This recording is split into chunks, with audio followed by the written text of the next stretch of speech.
Les autorités de la transition dirigées par Oligui Nguema célèbrent le rachat de la société pétrolière Assala Energy. Au Gabon, les autorités viennent de réaliser la plus grosse opération économique 10 mois après le début de la transition. Le pays vient en effet de nationaliser la société pétrolière Assala Energy en la rachetant au fonds américain Carlyle.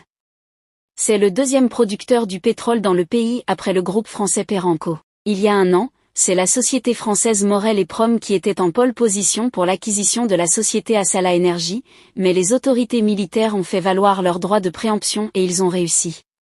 Le succès de ce rachat a été célébré au palais présidentiel.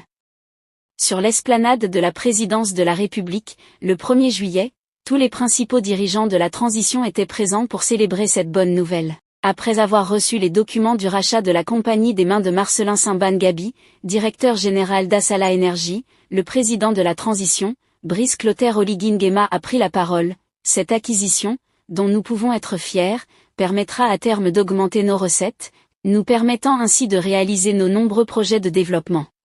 C'est sans conteste une forme d'affirmation de notre souveraineté.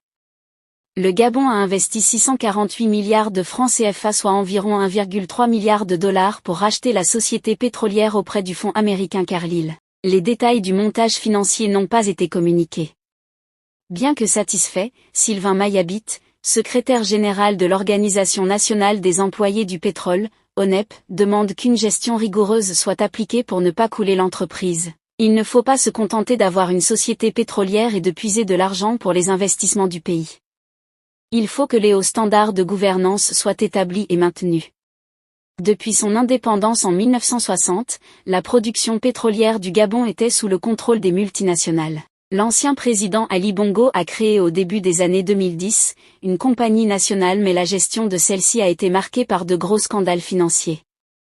Avec cet acte économique, on peut vraiment saluer la bravoure du président de la transition Oligui Nguema. Si ça vous a plu, n'hésitez pas à vous abonner et à cliquer sur la cloche de notification pour ne pas rater mes prochaines vidéos.